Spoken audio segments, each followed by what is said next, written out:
जय माता की भक्तों, आप सभी को धनतेरस की बहुत बहुत शुभकामनाएं। माता लक्ष्मी सबके भंडार भरे। आइए सुनते हैं धनतेरस की कथा। कार्तिक कृष्ण पक्ष की त्रयोदशी तिथि के दिन पूरे उत्साह के साथ धनतेरस का पर्व मनाया जाता है। इस दिन से 5 दिन का दीपावली पर्व प्रारंभ होता है। इस दिन भगवान धन्वंतरी के पूजन का विधान है। कहते हैं कि इस दिन भगवान धन्वंतरी समुद्र से अमृत कलश लेकर निकले थे, इसलिए धनतेरस को धन्वंतरी जयंती भी कहते हैं। धन्वंतरी के अलावा इस दिन देवी लक्ष्मी और धन के देवता कुबेर की भी पूजा करने की मान्यता है। इस दिन को मनाने के पीछे धन्वंतरी के जन्म लेने की कथा के अलावा माता लक्ष्मी की पूजा करने से संबंधित एक दूसरी कहानी भी प्रचलित है। एक समय की बात है, एक बार भगवान विष्णु मृत्यु लोक में विचरण करने के लिए आ रहे थे। तब लक्ष्मी जी ने भी उनसे साथ में चलने का आग्रह किया। तब विष्णु जी ने कहा कि यदि मैं जो बात कहूँ तुम अगर वैसा ही मानो तो फिर चलो। तब लक्ष्मी जी उनकी बात मान गई और भगवान विष्णु के साथ भूमंडल पर आ गई। कुछ देर बाद एक जगह पर पहुंचकर भगवान विष्णु ने लक्ष्मी जी से कहा कि जब तक मैं न आऊं तुम यहाँ ठहरो, मैं दक्षिण दिशा की ओर जा रहा हूँ, तुम उधर मत आना।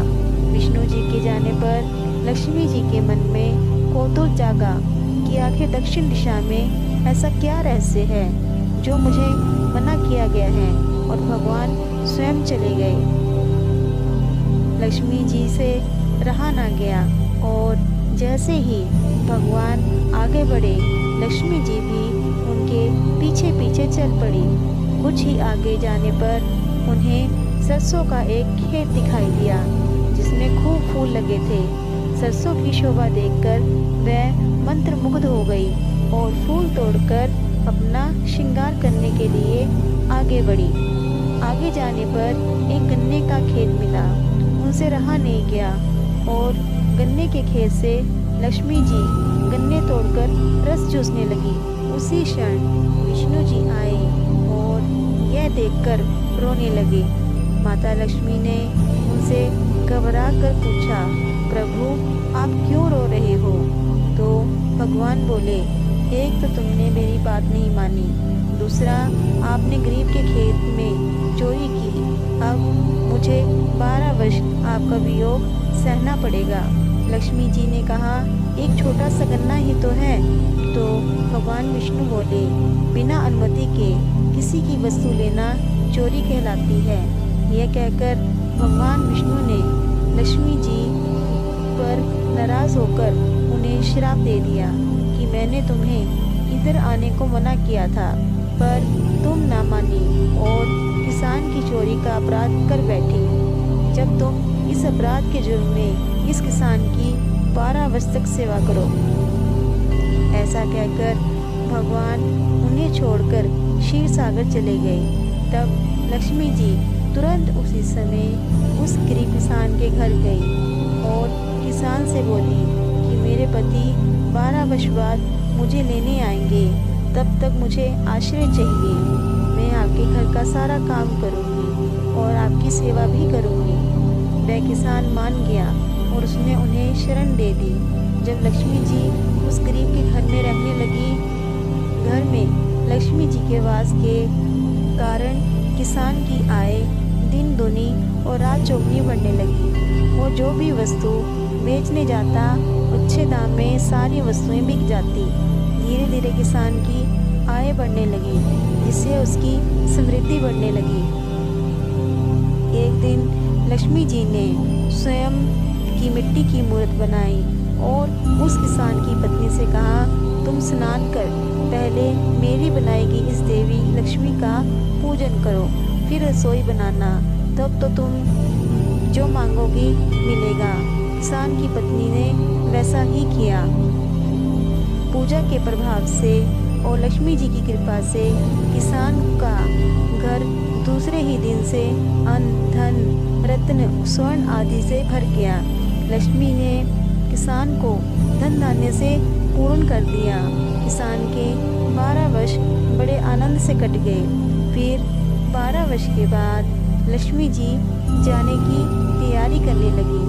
किसान की पत्नी किसान से बोली, इनकी शक्ल माँ लक्ष्मी की मूर्ति से मिलती है, हो ना हो ये देवी है, आप उन्हें जाने मत देना। विष्णु जी लक्ष्मी जी को लेने आए तो किसान ने उन्हें भेजने से इनकार कर दिया। तब भगवान ने किसान से कहा, 12 वर्ष तक मैंने इनका वियोग सहा है, अब मैं इनसे अधिक समय तक दूर नहीं रह सकता। परंतु किसान हठपूर्वक बोला, नहीं, मैं इन्हें जाने नहीं दे सकता। उन्होंने मेरी बेटी से भी बढ़कर मेरी सेवा की है, अब मैं इनकी सेवा करना चाहता हूँ, इसलिए मैं इन्हें जाने नहीं दे सकता। आप चाहो तो आप भी यहीं रहो, परंतु अब मैं इस देवी स्वरूपा को जाने नहीं दूंगा। तब विष्णु भगवान ने उसे 4 कौड़ियाँ दी और बोले, तुम परिवार सहित गंगा स्नान करने जाओ और इन कौड़ियों को भी गंगा जल में छोड़ देना, तब तक मैं यहीं रहूँगा। किसान ने ऐसा ही किया।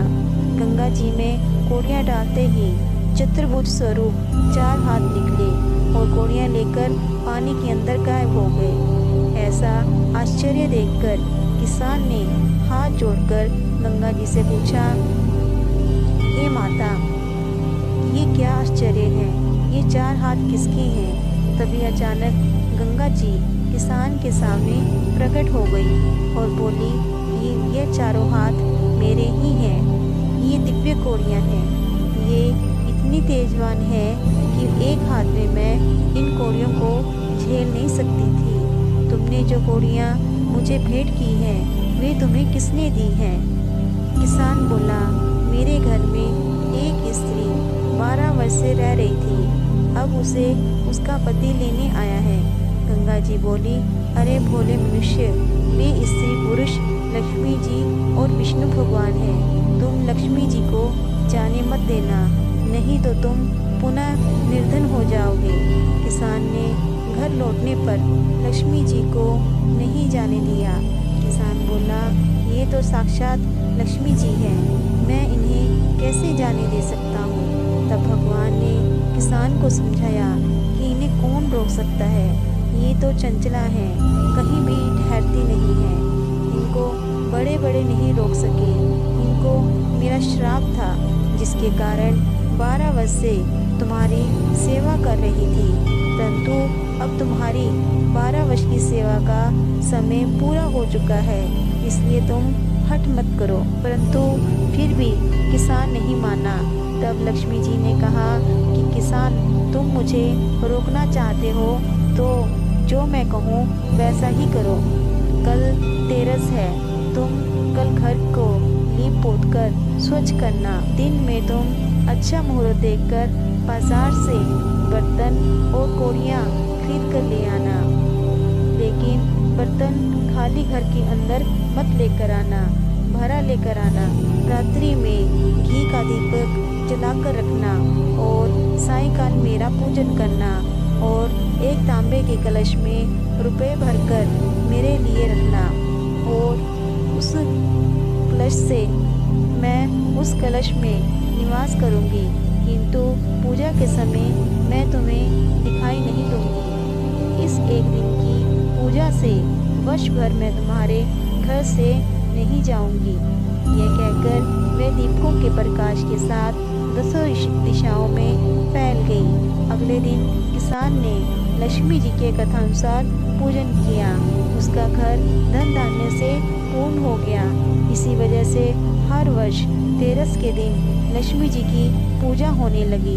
हे लक्ष्मी माता, जैसी उस किसान के टूटी जैसे सबके टूटना, जैसे किसान पे बरसी वैसे सब पे बरसना।